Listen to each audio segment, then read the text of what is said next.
जय श्री कृष्णा। राधे राधे दोस्तों आज मैं आप लोगों को लड्डू गोपाल की एक ऐसी आश्चर्यजनक हृदय को स्पर्श करने वाली बिल्कुल सत्य लीला कथा सुनाऊंगी जिसे सुनकर आपका हृदय बाल गोपाल के प्रेम में भाव विभोर उठेगा। लड्डू गोपाल हमारे छोटे से बाल गोपाल के द्वारा की गई इस अद्भुत लीला को सुनकर आपकी आंखों में करुणा के आंसू छलक जाएंगे। दोस्तों आप सभी भक्त जो लड्डू गोपाल की सेवा करते हैं वो अपने बाल गोपाल से बहुत प्रेम करते हैं। लड्डू गोपाल की सेवा बिल्कुल एक छोटे शिशु के समान करते हैं और दोस्तों सच कहूँ तो लड्डू गोपाल की सेवा बिल्कुल एक बच्चे के समान होनी भी चाहिए।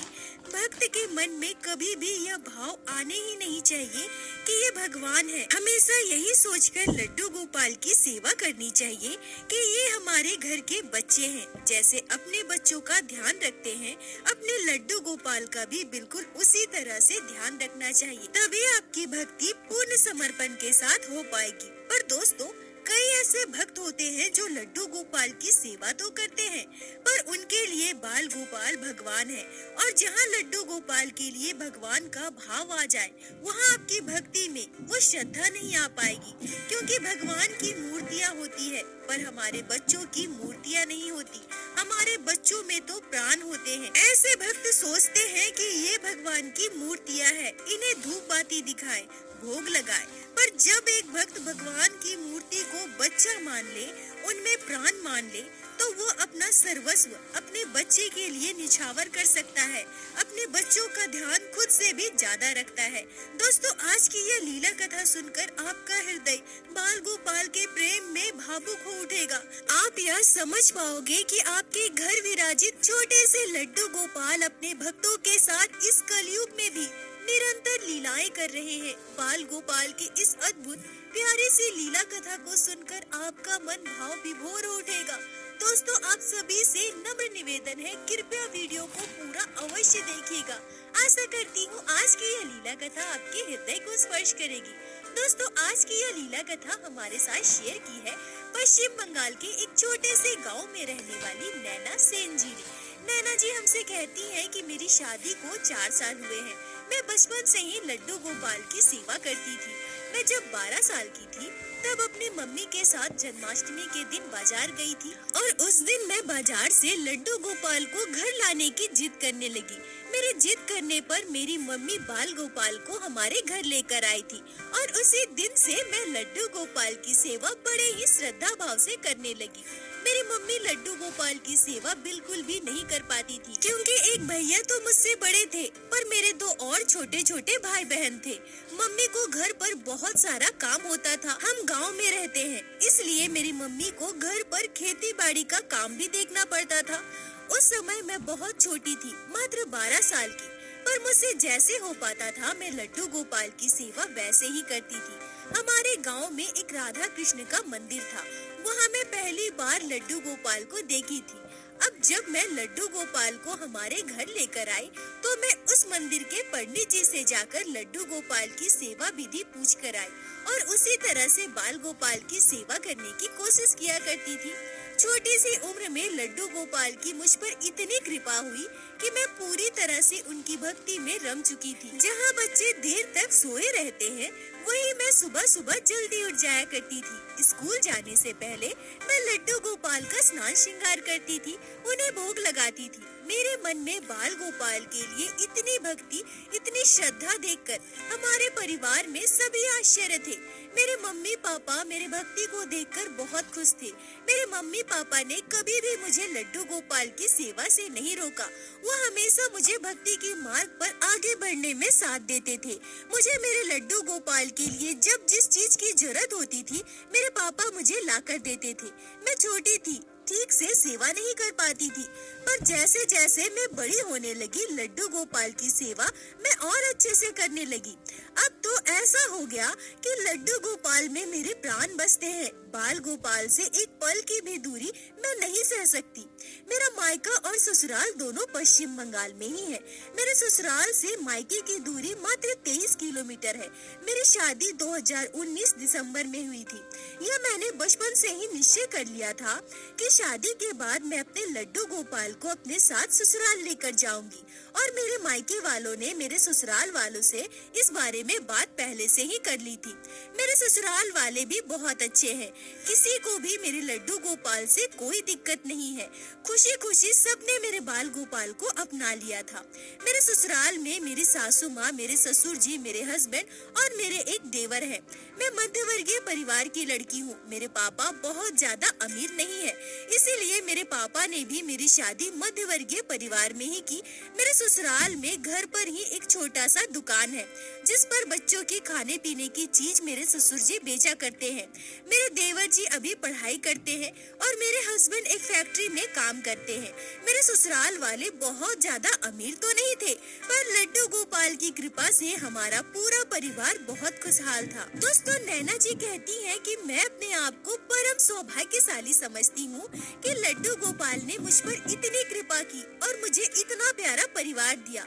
मैं हमेशा सोचा करती थी कि अगर मेरे ससुराल वाले मुझे लड्डू गोपाल की सेवा न करने दे तो मैं क्या करूँगी। कभी कभी तो मैं यह भी सोचती थी कि मैं ऐसी जगह कभी शादी नहीं करूँगी, भले ही मुझे पूरा जीवन कुंवारी बितानी पड़े, पर ऐसे घर में मैं कभी ब्याह कर नहीं जाऊंगी जहाँ मेरे लड्डू गोपाल के लिए जगह ना हो। नैना जी कहती हैं कि ठाकुर जी की अगर कृपा हो तो कुछ भी असंभव नहीं है। बाल गोपाल की कृपा से मैं अपने ससुराल में बहुत खुश थी। ससुराल में खुशी खुशी मेरे दिन बीत रहे थे।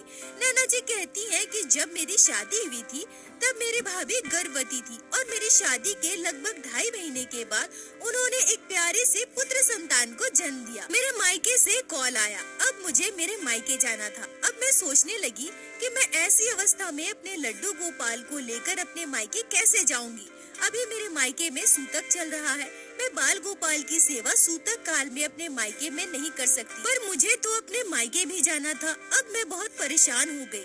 तभी मेरी सासू माँ कहती है कि तुम बिल्कुल भी परेशान मत हो बहू, कुछ दिनों की तो बात है, बाल गोपाल की सेवा मैं कर लूंगी, तुम अपने मायके चले जाओ। नैना जी कहती हैं कि जब मेरी सासू माँ ने लड्डू गोपाल की सेवा की स्वयं जिम्मेदारी ले ली तो मैं भी निश्चिंत हो गई और खुशी खुशी बिना कोई चिंता के अपने मायके चली गई। यह मेरे जीवन में पहली बार था जब मैं अपने लड्डू गोपाल की सेवा किसी और को सौंप रही थी। मैं अपने ससुराल से सीधे अस्पताल गई। अस्पताल जाकर मैं अपनी भाभी और भतीजे से मिली, फिर वहाँ से अपने मायके चली गई। अभी मुझे अपने मायके में कुछ दिन रुकना था। दिन भर मैं बहुत थक गई थी। ठंड का मौसम था, इसलिए मैं रात को जल्दी सोने चली गई। पर उसी रात मेरे साथ एक आश्चर्यजनक घटना घटी। जब मैं गहरी नींद में सो रही थी तो मुझे ऐसा आभास हुआ जैसे कोई मेरे कंबल को खींच रहा हो। नैना जी कहती हैं कि ऐसा आभास होते ही मेरी आंखें खुल गई। मैंने देखा तो वहाँ कोई नहीं था। मुझे लगा कि ये मेरा भ्रम होगा। मैं दोबारा सो गई। नैना जी कहती है कि अगले दिन सुबह जब मैं उठी तो मुझे इस घटना के बारे में याद भी नहीं था, और वैसे भी यह कोई बड़ी घटना तो है नहीं जो मुझे याद रह जाए। पर उस रात मुझे कोई सपना नहीं आया, न ही मैंने कुछ भी आभास किया था। पर उसके अगले दिन फिर से मुझे वैसा ही आभास हुआ।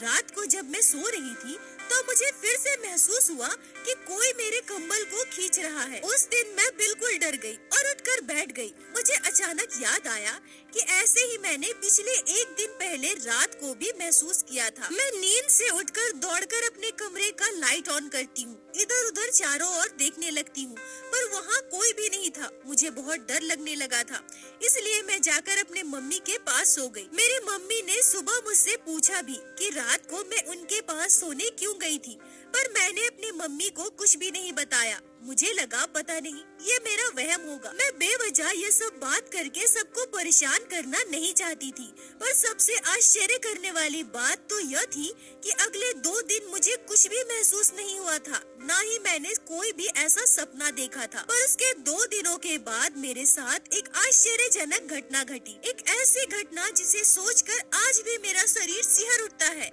नैना जी कहती हैं कि उस रात की बात से मैं अपने मम्मी के साथ ही सोने लगी थी। रात को जब हम दोनों माँ बेटी सो रहे थे तो मुझे ऐसा महसूस हुआ कि आज फिर से कोई मेरे कंबल खींच रहा है, पर आज मैं उस कंबल खींचने वाले को महसूस कर पा रही थी। मैं यह महसूस कर पा रही थी कि कोई छोटा सा बच्चा लगभग 3-4 साल का मेरे सर के पास खड़ा है और अपने हाथों से मेरे कंबल को खींच रहा है।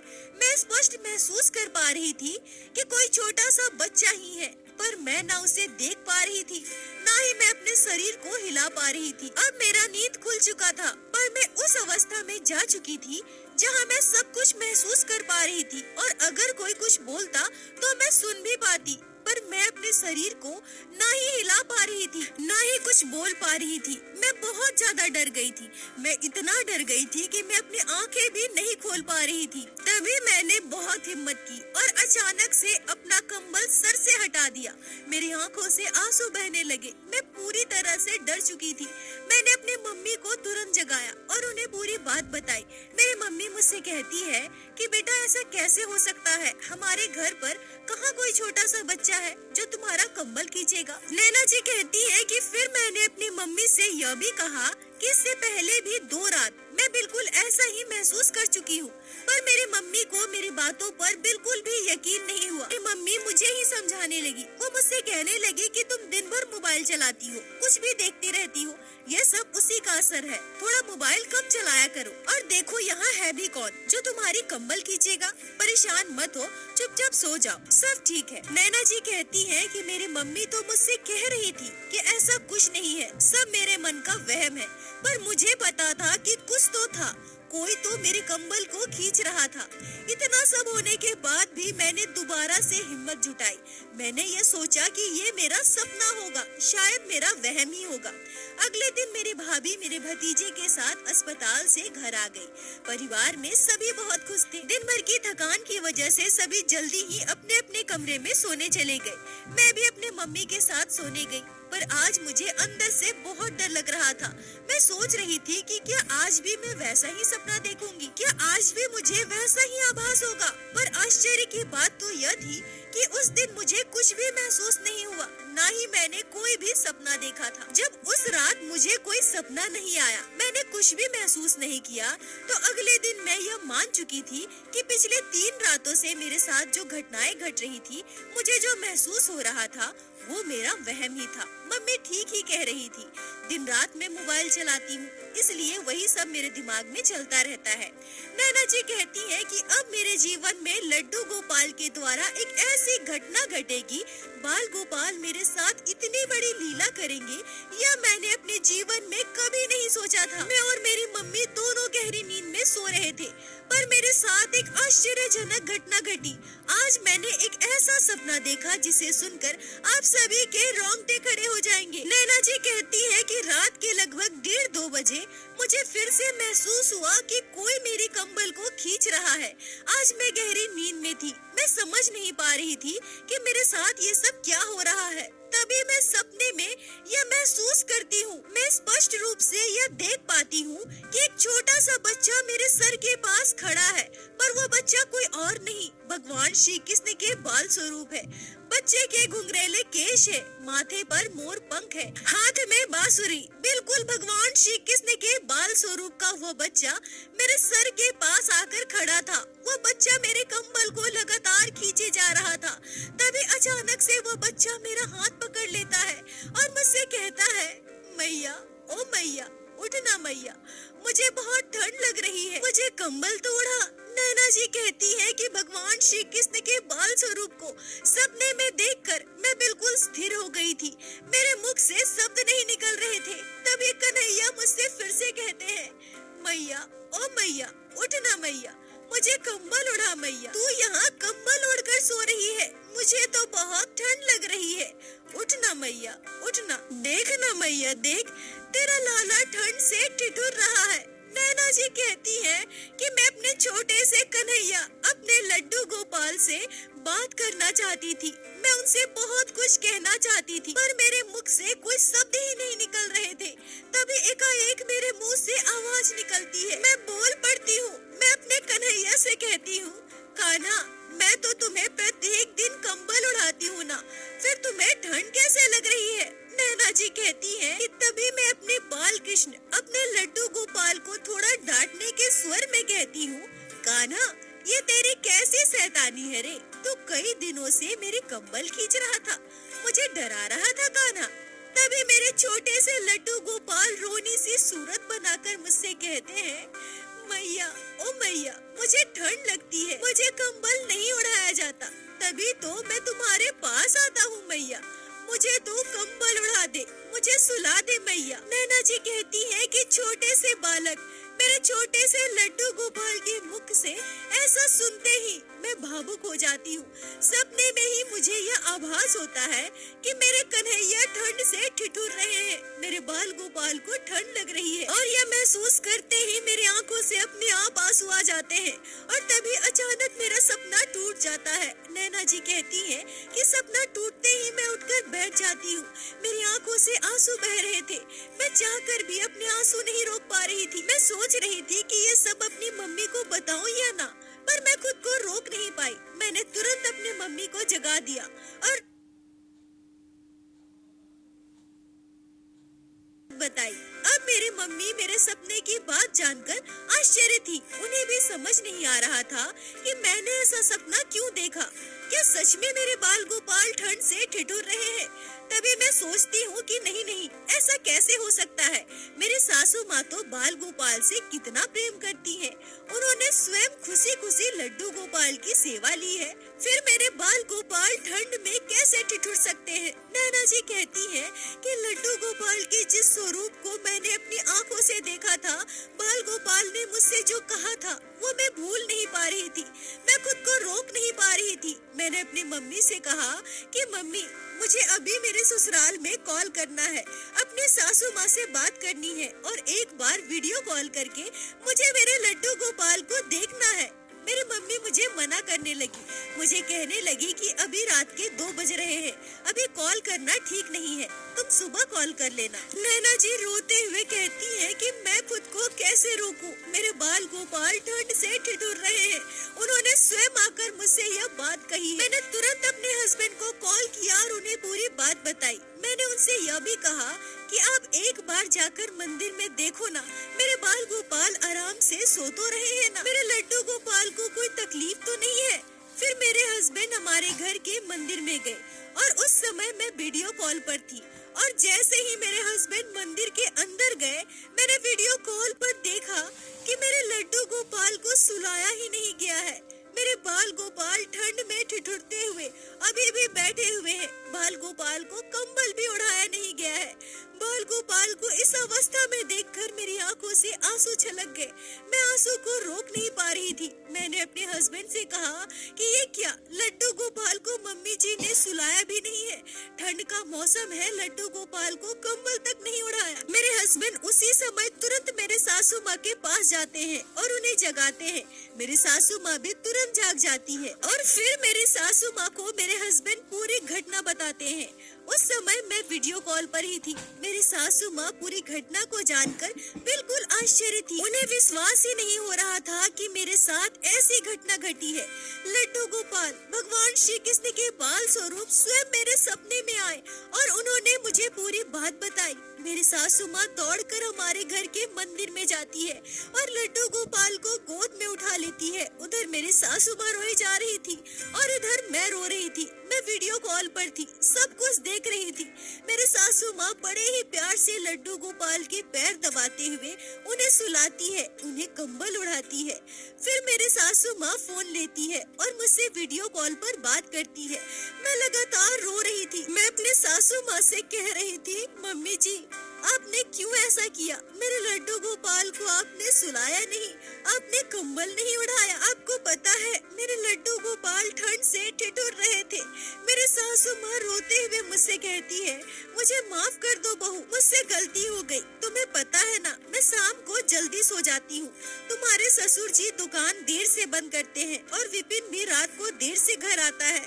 मैं शाम को जल्दी खाना बना दिया करती हूँ और खुद खाना खाकर दोनों का इंतजार करती हूँ, पर इसी क्रम में पता नहीं मुझे कब नींद आ जाती है। और तुम्हें पता है इससे पहले भी 2 बार लड्डू गोपाल को बिना सुलाए मैं सो गई थी।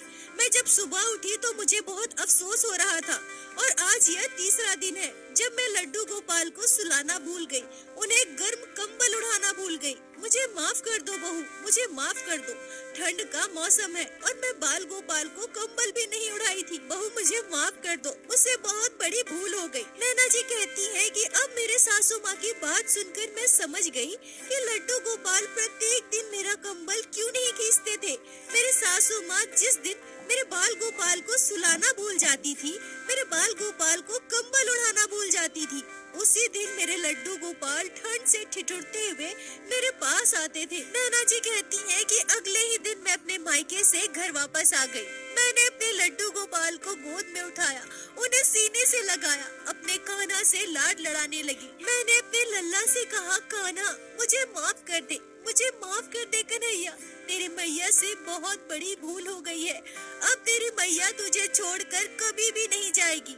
मैं हमेशा तेरे साथ रहूंगी, तेरा ध्यान रखूंगी कान्हा। मेरे कान्हा मैं कितनी सौभाग्यशाली हो रही जो तूने मुझे मैया कहकर बुलाया, मुझे मैया का स्थान दिया। हे मेरे कान्हा, हे मेरे लड्डू गोपाल, कभी मुझे छोड़कर मत जाना, अपनी मैया के साथ हमेशा रहना। नैना जी आपका बहुत बहुत धन्यवाद जो आपने लड्डू गोपाल की इस अद्भुत हृदय को स्पर्श करने वाली लीला कथा को हमारे साथ शेयर की, जिसे मैं हमारे चैनल के माध्यम से बाकी सारे भक्तों तक पहुंचा सकी। अपना साथ और प्यार ऐसे ही बनाए रखें। दोस्तों, हमारे घर विराजित लड्डू गोपाल मात्र एक मूर्ति नहीं है, उन्हें विग्रह समझने की गलती ना करें। हमारे बाल गोपाल साक्षात श्री नारायण, श्री हरि शिशु के रूप में हमारे घर विराजित है। उनकी सेवा कीजिए, उनसे प्रेम कीजिए, उनसे लाड लड़ाइए, क्योंकि हमारे कन्हैया को पूजा नहीं चाहिए, उन्हें चाहिए तो बस प्रेम, लाड, दुलार। दोस्तों, प्रत्येक दिन की भांति आज फिर से हाथ जोड़कर आप सभी से मैं बस यही प्रार्थना करूंगी, ठाकुर जी की भक्ति कीजिए, लड्डू गोपाल की सेवा कीजिए, नाम जाप कीजिए और मेरे साथ एक बार प्रेम से कहिए, बोलो बाके बिहारी